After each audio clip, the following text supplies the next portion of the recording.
Bismillahirrahmanirrahim. Assalamualaikum warahmatullahi wabarakatuh. Waalaikumsalam warahmatullahi wabarakatuh. Pak Dadan, gimana kabarnya untuk hari ini? Sedang sibuk apa hari ini? Kebetulan saya sedang di kelas Pak mengajar proyek kurikulum merdeka. Mantap. Sehat, Pak? Alhamdulillah. Ini Pak, saya kebetulan sedang mengikuti program PPG dalam jabatan. Kebetulan saya di Universitas saya diberi tugas untuk mewawancarai teman sejawat yang ya, sama-sama mengajar atau mengampu mata pelajaran fisika itu di SMA, SMK yang sudah IKM ataupun masih yang kurikulum 2013. Nah, dalam kenyataannya di mata pelajaran fisika banyak hal yang menjadi kesulitan, baik itu dari ranah siswa ataupun yang dari kita sebagai guru yang mengampu. Nah, sambil bertukar pengalaman mengajar fisika, gimana nih tanggapan saudara sebagai guru untuk motivasi siswa hasil belajarnya yang saya kira di saya itu masih rendah untuk mempelajari fisika. Kira-kira gimana nih tanggapan? Betul Pak, itu hampir di setiap sekolah bahwa yang namanya siswa gitu ya, mendengar nama fisika itu yang di awal itu sudah apa ya, menakutkan lah. Menakutkan. Bahwa fisika itu banyak hitung, banyak terus itu memang kendala ya, bukan kendala sih, apa masalah yang sering dihadapi kebanyakan guru fisika. Yang jelas begini Pak, kalau saya itu kelas memperhatikan kalau di awal pembelajaran tidak langsung kita mengenalkan rumus, tapi mereka ajak dulu mengeksplor manfaat fisika yang berhubungan dengan materi tersebut yang ada di kehidupan sehari-hari, supaya ngerasa penting gitu ya. Ya, apa yang merasa penting, kemudian apa sih di kehidupan sehari-hari itu fisika itu seperti apa gitu. Nah, mereka itu harus tahu. Kita tampilkan dulu misalkan video analisis animasi atau masalah-masalah tentang yang menyangkut fisika di awal, sehingga ada giroh gitu si anak itu, oh saya baru tahu bahwa di kehidupan nyata ini fisika ini penerapan ini seperti ini ternyata. Nah, di situ kita harus bisa membangkitkan semangat anak. Jadi motivasinya keluar ya Pak? Motivasinya keluar. Jadi bukan hanya si anak itu belajar fisika, motivasinya hanya nilai kayak gitu. Tapi mereka harus juga memiliki motivasi fisika itu ya mereka harus tahu gitu, mau di sehari semua berhubungan fisika. Ya, untuk selanjutnya pertanyaan kedua Pak, apakah saudara menemui kesulitan-kesulitan yang lain selain yang tadi disebutkan bahwa ya, motivasi belajarnya karena mindsetnya masih ke rumus, mereka belum tahu pentingnya fisika. Apakah ada kesulitan yang lain misalkan gimana Pak? Ya, kesulitan yang lain banyak sih, kan itu bukan suatu kendala. Kita harus mengajar fisika dengan cara ya kita bisa di awal itu diagnostik dulu ya, diagnostik anak-anak, kayak belajarnya seperti apa, keinginan belajarnya seperti apa, kemauan belajarnya harus seperti apa, sehingga kita nanti masuk ke pembelajaran itu lebih enak, lebih bisa diterima. Jadi istilahnya apa ya, diferensiasi lah, berpihak kepada murid. Nah, namun ya kendala yang didapat dari hasil diagnosis itu, kalau fisika kan berhubungan dengan hitungan. Nah, hitungan dasarnya mereka itu masih kurang, yang harus diasah, sehingga itu kan hitungan itu kemampuan numerik itu kan sangat penting belajar. Itu kendalanya Pak. Terus juga kan di kelas anak itu banyak, sementara setiap anak memiliki kekurangan satu-satu ya, Beda-beda ya Pak? Beda-beda Pak. Jadi ya harus sabar lah, tidak bisa instan. Oke. Selanjutnya ini agak mulai menjurus ke hal-hal yang lebih spesifik nih, berkaitan dengan saya sebagai pengajar fisika mengajar tentang materi. Nah, vektor itu kan berhubungan dengan sudut-sudut ya. Nah, sedangkan ketika mencari besar resultan vektor itu ada sudutnya. Nah, di rumusnya aja sendiri sudah tercantum di sana bahwa kita harus mencari berapa itu kosinus sinusnya. Sedangkan untuk siswa kelas 10 mereka belum belajar tuh tentang trigonometrinya. Mengenal kata sinus, kosinus tangannya aja baru mendengar bisa kayak gitu. Nah, itu kan agak menjadi masalah gitu bagi saya. Nah, bagaimana tanggapan dari Pak Dadan nih mengenai hal-hal itu?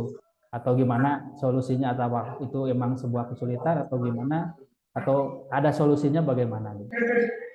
Di awal saya berpikir ini yang menyusun daripada KD ini ya, KD pemerintah gitu, Permendikbud, dari awal ketika menganalisis SKL ini agak membingungkan gitu posisi daripada KD-KD ini. Sementara ada KD yang harus dipelajari, sementara pengetahuan pendukungnya belum dipelajari anak. Iya, kata guru matematika, Bapak fisika udah nerangin sinus kosinus, saya guru matematika belum nyampe ke trigonometrinya, nanti semester 2 ya ada gimana lagi, tuntutan materinya kan belum terpenuhi. Betul, Pak. Nah, makanya di Kurtilas ini ya saya pemerintah kita seperti apa gitu. Harusnya kan tahu lah gitu kan. Materi ini pendukungnya seperti ini harusnya mereka sudah bisa ini sehingga mereka sehingga memudahkan guru atau siswa bisa mempelajari materi yang sedang diampuhnya. Nah, tapi ya itu kan bukan salah satu kendala juga, Pak. Tapi kalau sekarang kan tidak susah sebenarnya Pak, untuk mengajar anak-anak itu karena zaman serba gampang gitu. Kita bisa menyuruh anak untuk mempelajari terlebih dahulu atau mencarilah tabel Atau sebelum pembelajaran sehari sebelumnya dikasihkan nih tabel sinus kosinus dan kita lebih cepat pembelajarannya. Betul Pak, atau kita bisa memfasilitasi mereka. Nah, ini juga terjadi pada kasus ketika saya menginjak ke materi tentang gerak lurus. Nah, sebelum ke GLB kan dipelajari dulu tuh tentang besaran-besaran yang ada pada pembahasan tentang gerak lurus, misalkan perpindahan jarak, kemudian ke bawahnya turunannya kelajuan dan kecepatan. Kemudian dari kecepatan kelajuan diturunkan ke percepatan dan perlajuan.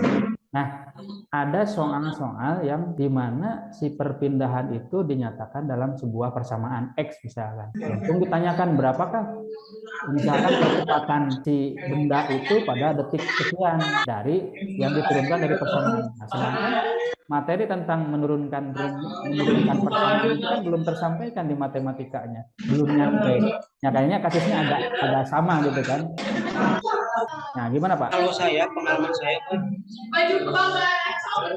tergantung sintak pembelajaran atau model pembelajaran yang diberikan. Kalau misalkan discovery learning, jadi si anak bisa mengekspor sendiri di awal itu, atau inquiry si anak mencari tahu si daripada matematika tersebut. Termasuk contohnya, bagaimana cara menurunkan, kemudian mereka diskusi. Setelah diskusi mereka bisa presentasi, setelah presentasi barulah guru penguatan terhadap konsep tersebut yang saya terapkan. Nah, kemudian selanjutnya masih tentang gerak lurus ya. Salah satu jenisnya kan gerak lurus berubah beraturan. Nah, dari gerak lurus berubah beraturan itu kan banyak kan macamnya. Yang salah satunya kan gerak vertikal. Nah, kadang anak itu agak susah membedakan antara ini tuh gerak vertikal ke bawah atau ini tuh gerak jatuh bebas gitu kan. Karena kan posisinya sama-sama jatuh ke bawah gitu kan.